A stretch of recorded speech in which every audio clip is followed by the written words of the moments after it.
আজকে আবু বকর সিদ্দিক বলল, ইয়া রাসূলুল্লাহ, ইয়া হাবিবাল্লাহ, নবী গো, আপনার সাহাবারা যেন 3 দিন ধরে কিছু খায় নাই নবী। আজকে আপনার সাহাবারা যেন 3 দিন ধরে অনাহারে রয়েছে নবী। আপনি একটু সিজদা থেকে মাথা উত্তোলন করো। নবী মুস্তাফা আবু বকরের কথায় যেন কান দিল না। এবার যেন উমর ফারুক বলল, ইয়া রাসূলুল্লাহ, ইয়া হাবিবাল্লাহ, নবী আপনি একটু মাথা উত্তোলন করুন গো নবী। আপনার সাহাবারা আপনার জন্য পাগল হয়ে আছে। আজকে আপনার সাহাবারা যেন খাওয়া দাওয়া ছেড়ে দিয়েছে। আজকে আপনার সাহাবারা যেন কোনো কিছু খায় না। 3 দিন ধরে যেন বকা পিয়াসা হয়ে পড়ে আছে। আবু বকর উমরের কথা শুনে না, নবী মুস্তাফা যেন সিজদাতে পড়ে রইলেন।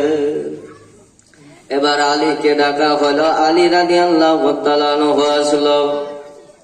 হযরতে শেরে খোদা মুশকিলে কুশা হায়দারে কাররার আলিয়া মুর্তাজা নবী মুস্তাফার কাছে আসার পরে বলে, ইয়া রাসূলুল্লাহ, ইয়া হাবিবাল্লাহ, নবী গো, আমি আপনার জামাই বলছি, আলী বলছে, নবী আপনি একটু মাথাটা উত্তোলন করেন গো নবী, আপনি একটু মাথাটা উত্তোলন করেন।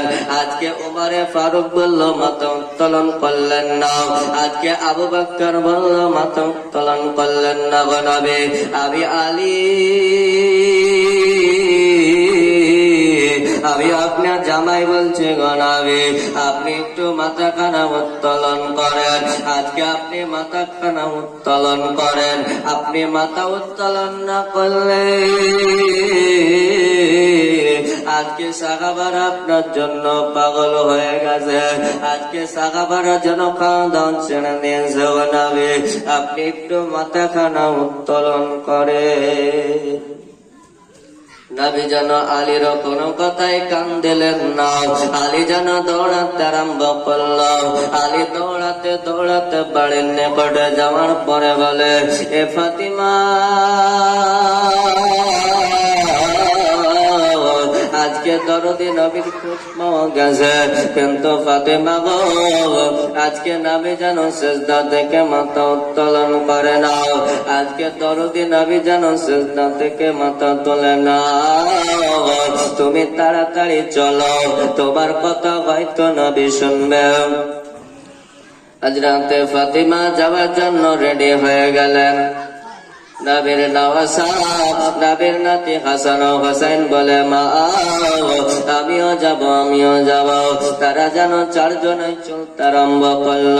যাবার পরে হাসান বলে, না না, আপনি একটু মাথাটা উত্তোলন করেন গো নানা। আপনি যখন নামাজ পড়তেন গো নানা, আপনার পিঠের উপরে আমি উঠতাম গো নানা। আপনি মাথাটা উত্তোলন করেন। আমি হাসান বলছি, আপনি একটু মাথাটা উত্তোলন করেন। মাথা উত্তোলন করলেন না।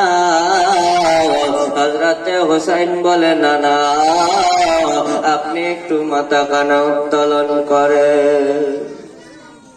না না, আপনি একটু মাথা খানা উত্তোলন করেন গো নানা। আপনার যেন হোসাইনের কথা নবী কান দিলেন না। নবী যেন মাথা উত্তোলন করে না। নবী কারো কথা শোনে না।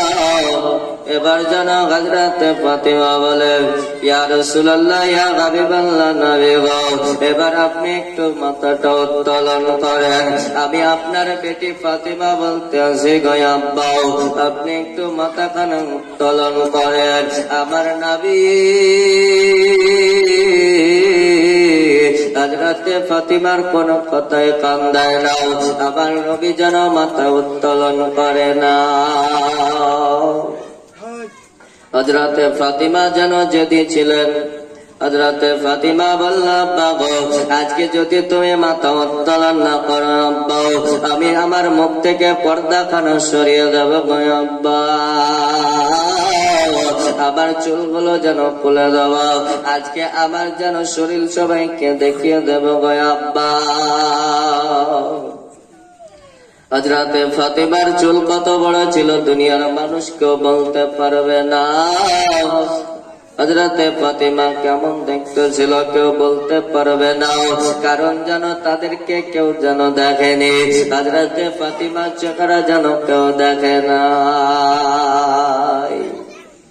হযরতে ফাতিমার মতো কথা শোনার পরে আল্লাহ পাক বলে, জিবরাইল তুমি নবী মুস্তাফার কাছে যাও। নবী মুস্তাফার কাছে যাওয়ার পরে বলো, তোমার উম্মতদেরকে জান্নাতি বানিয়ে দিয়েছি, তোমার উম্মত আর যেন জান্নাতে নাই। আজকে তোমার উম্মতকে আমি আল্লাহ জান্নাতি বানিয়ে দিলাম। হযরতে জিবরিল আমিন আসার পরে নবী মুস্তাফাকে বলে, ইয়া রাসূলুল্লাহ, ইয়া হাবিবাল্লাহ, নবী গো, আপনার উম্মতকে আল্লাহ জাহান্নাম থেকে জান্নাতি বানিয়ে দিয়েছে। এবার একটু আপনি মাথাটা উত্তোলন করে। নবী মুস্তাফা মাথা উত্তোলন করলেন। সমস্ত সাহাবারা যেন আপনার মনটা খুশি হয়ে গেল। এবার দরদি নবীকে নিয়ে আপনার চলে আসলেন। তাহলে বোঝা গেল নবী মুস্তাফা কত আমাদের জন্য কান্না করেছে। ওই দরদি নবী এই উম্মতের জন্য কত কান্না করেছে। কিন্তু পাগল উম্মত আজকে সেই নবীকে ভুলে গেছে। আজকে নবী উম্মতের জন্য কত কান্না করল। আজকে উম্মত যদি জাহান্নামে যায় নবী সহ্য করতে পারবে না। আজকে উম্মত যদি জাহান্নামে যায় নবী সহ্য করতে পারবে না। আজকে আমরা নিজেকে নবীর উম্মত দাবি করছি, কিন্তু নবীর উম্মত দাবি করার পরে কেউ 5 ওয়াক্ত নামাজ পড়ে না। আজকে নবীর উম্মত দাবি করার পরে মেয়েগুলো যেন বেপরদা হয়ে চলাফেরা করে। আজকে যেন কেউ মাথায় কাপড় দেয় না, আজকে যেন মাথায় কেউ না দেয় না, আজকে যেন আপনার কিনা বেপরদা হয়ে চলতে আরম্ভ করে দিয়েছে। আর কিয়ামতের বেশি দিন নাই যে মতো করে আপনার বেপরদা নারী হয়ে গেছে। আজকে যেন কাউকে সম্মান করে না, বড়দেরকে সম্মান করে না, আপনার যেন ছোটদেরকে যেন স্নেহ করে না। আজকে যেন বাপ মাকে দেখে না। হাদিসের মধ্যে এসেছে কিয়ামতের নিশানি হলো বাপ ছেলেকে দেখবে না, ছেলে যেন বাপকে তাড়িয়ে দেবে। ছেলে বাপকে তাড়ানোর পরে আপনার পরপুরুষ নিয়ে এসে আপনার বাড়িতে খাওয়াবে, কিন্তু মা বাপকে যেন এক মুঠো ভাত দেবে না, মাকেও এক মুঠো ভাত দেবে না, বাপকেও এক মুঠো ভাত দেবে না।